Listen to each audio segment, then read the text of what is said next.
On va revenir sur la partie purement crypto. Donc sur les ETF BTC, on a vu que bon, pour l'instant, il y a eu quelques sorties, mais on est globalement toujours en rentrée nette, hein. Voilà, ça a quand même pas mal augmenté depuis le début. Ce qui est intéressant, c'est que sur la partie Ether, pour le coup, on est que en positif. C'est-à-dire que là, ça fait plusieurs semaines que systématiquement on est en positif, et puis avec des volumes qui s'accélèrent quand même, hein. Tu vois, 240 millions de dollars de rentrée nette le 11 juin, là 112 millions, 125 millions le 10. Enfin, ça s'accélère, et avec la majorité des inflows qui proviennent de chez BlackRock. Si je descends, pareil, et que je zoome un petit peu, là, on est un ATH sur les inflows et les rentrées nettes d'argent sur la partie Ether, qui sont certes beaucoup plus petites que ce qu'on a eu sur BTC, mais qui ont dépassé l'ATH de février 2025. Pour autant, on n'est pas du tout sur la partie Ether au même niveau de prix que ce qu'on pouvait avoir sur le top à 4000 ou 4100 balles de ce cycle jusqu'à maintenant. Donc ça, pareil, ça doit vous renseigner sur une dynamique et de ce qu'il y a derrière. D'accord. Et ça, on prend que la partie BlackRock institutionnelle, mais il n'y a pas aussi des entreprises qui achètent énormément d'Ether. Là, il y en avait une qui, en quelques semaines, a acheté pour 650 millions de dollars d'Ether. On a Consensus aussi qui a décidé de lever de l'argent pour investir sur l'Ether. Enfin, voilà, il y a une vraie course aujourd'hui aux cryptos. Et les entreprises aujourd'hui ont vu, pour pas mal d'entre elles, l'intérêt de s'exposer à la crypto et de ne pas garder leur trésorerie comme ça juste en fiat, évidemment. Et donc, d'avoir une vraie réserve stratégique en crypto. Donc, évidemment, si eux décident de le faire, il y a des raisons par rapport à ça. Et ça doit vous mettre la puce à l'oreille. D'accord. Donc tout ça, malgré la news, hein, on verra demain les inflows, les sorties qu'on aura par rapport à la news qu'on a eu là ce matin. On verra un petit peu ce que ça va donner, mais pour l'instant, ça semble ne pas s'arrêter pour l'accumulation de ces cryptos. Euh, Ce que je voulais présenter aussi, c'est qu'on a eu déjà un premier repaiement des, des utilisateurs qui avaient perdu de l'argent avec FTX. Il y a pour l'instant plusieurs milliards qui ont déjà été redistribués, mais il y a 2,2 milliards qui sont encore bloqués pour le moment parce que les papiers sont pas encore à jour. Il y a des actions qui sont encore contestées d'un point de vue de la justice en disant non, mais toi, tu n'as peut-être pas forcément le droit à cet argent-là et tout. Donc voilà, ça peut prendre un certain temps. On a vu avec MTGOX depuis 2013 le temps qu'il a fallu, et puis alors tous les BTC n'ont pas encore été redistribués. Là, j'estime quand même qu'avec FTX, ça a été plutôt rapide par rapport à l'historique qu'on a connu de la chute des plateformes d'échange centralisées. D'ailleurs, la plupart du temps, les utilisateurs récupèrent nada, ils récupèrent que dalle. Là, ils commencent à récupérer un peu, mais très souvent, ça prend plus de temps que ça. Avec FTX, ça a été plus rapide que prévu. Euh, et ce qui est intéressant dans ce phénomène-là, c'est qu'ils sont remboursés, je crois. Je ne sais plus si c'est en stablecoin ou en fiat, mais en tout cas, c'est pas en BTC ni en Ether. Donc, il y a une spéculation un petit peu là-dessus de se dire, tiens, est-ce qu'il y a une partie de cet argent-là qui va aller directement se redéverser sur la partie purement crypto? Moi, je pense que oui, même si ça ne sera pas l'intégralité, évidemment.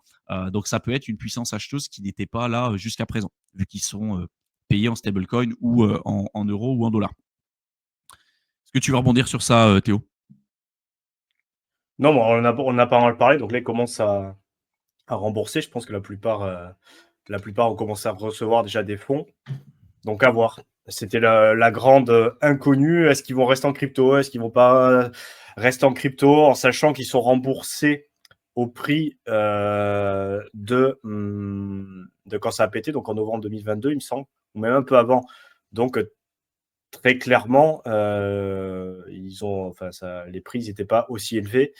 Donc, ils vont pas recevoir autant. Donc, il y a aussi peut-être ce côté-là, de se dire putain, si je l'avais gardé en self-custody et actuellement, s'il avait un bitcoin, j'en aurais 104 000 dollars. Et là, actuellement, ils m'ont filé pour mon bitcoin et ils m'ont donné en fiat juste 40 000 ou 50 000, ou je sais pas le prix qu'avait le bitcoin actuellement. Donc, il y aura peut-être ce côté je vais rester dans le marché ou je vais réinvestir pour essayer de récupérer au moins ma mise initiale.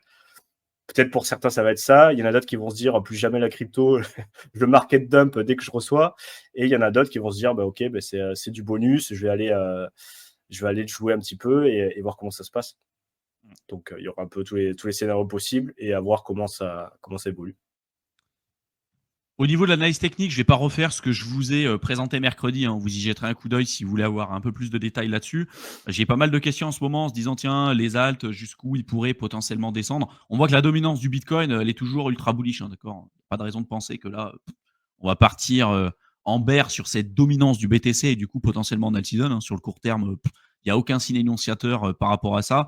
Moi, ce que je voulais vous présenter, c'était principalement ce graphique-là. Si on recule un petit peu, voilà. Je vous ai mis le total 3. Donc le total 3, c'est on prend le marché crypto, on exclut le Bitcoin, l'Ether, on exclut l'USDC et l'USDT par rapport au BTC. Donc quand vous avez une augmentation comme ça, c'est globalement les alts surperforment le Bitcoin. D'accord. Donc on est en pleine alt season et ça correspond pile à la baisse de la dominance du BTC, hein, janvier 2021. On a eu une augmentation.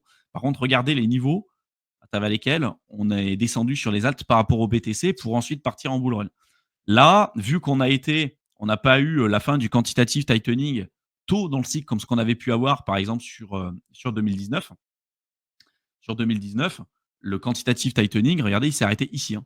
Il s'est arrêté là, donc évidemment, il y a eu de la latéralisation et tout, mais on avait atteint un bottom ou un premier bas de marché par rapport aux alts, par rapport au BTC à ce niveau-là. On a eu une augmentation après avec la DeFi Summer euh, sur 2020-2021. Ensuite, on a eu la grosse baisse sur les alts.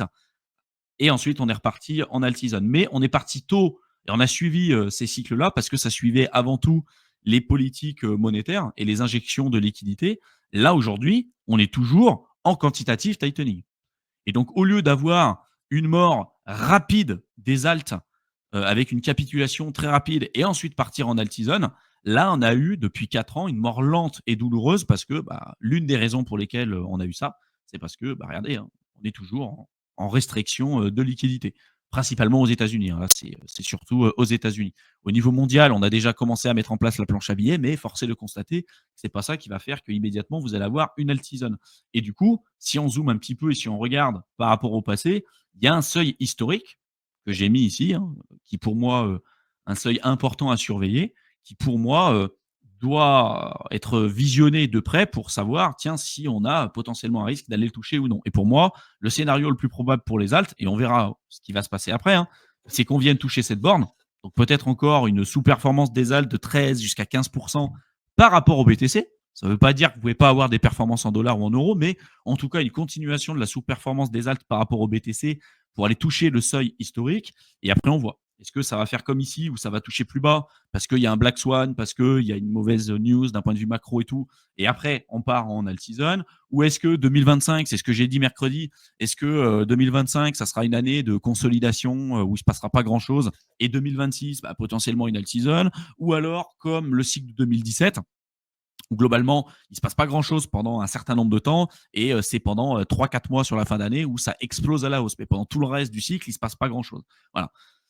Ça sera un peu à suivre, mais un graphique comme ça, moi, quand je vois un graphique comme ça, je ne suis pas bullish, hein, d'accord, hein. Des points bas de plus en plus bas, des points hauts de plus en plus bas. On est clairement sur un canal baissier. Là, on est en train de le casser encore plus à la baisse, à faire des points bas de plus en plus bas. Donc, se dire là, on a atteint un bottom sur les alts par rapport au BTC, ça me paraît un peu compliqué. D'autant plus que quand vous avez une dominance du Bitcoin qui ressemble à ça, c'est un peu tendu. Par contre, la tendance long terme, c'est ce que j'ai montré, hein, pour l'instant, elle n'est pas briquée, hein. Si vous regardez le total market cap en excluant le Bitcoin, le Bitcoin et l'Ether, vous êtes sur des points bas de plus en plus haut et des points hauts de plus en plus haut. Vous prenez le Other, donc total market cap en excluant le top 10, vous faites des points hauts de plus en plus, de plus en plus haut et des points bas de plus en plus haut. On a gardé la structure haussière. Là, on est venu quand même, vous vous souvenez, hein, en mars, avril, toucher ces niveaux-là. On a eu une mèche de capitulation. Depuis, on est remonté. Faut voir. Mais pour l'instant, la structure du marché reste intacte. C'est juste que, au lieu qu'on ait des capitulations beaucoup plus rapides sur le marché comme ce qu'on avait connu avant, en fait, ça a été une mort lente et douloureuse. Et que ça, évidemment, ça fait pas plaisir, quoi. On préfère arracher le pansement rapidement pour dire tiens, ça me fait mal une fois et du coup, c'est bon, c'est réglé. Mais là, c'est comme si on vous enlevait votre pansement petit à petit et puis dès que ça commence à faire mal, on va le recoller un petit peu, on va vous redonner de l'espoir là quand ça augmente et puis ensuite, on va vous le réenlever de nouveau. Voilà. Il faut être capable de tenir et revenir aux fondamentaux et ce qui vous a amené en fait dans la crypto au départ. C'est avant tout un jeu psychologique en crypto. Est-ce que tu veux rebondir sur ça, Théo, avant que je continue sur les autres news? Ouais, on est d'accord. Continue.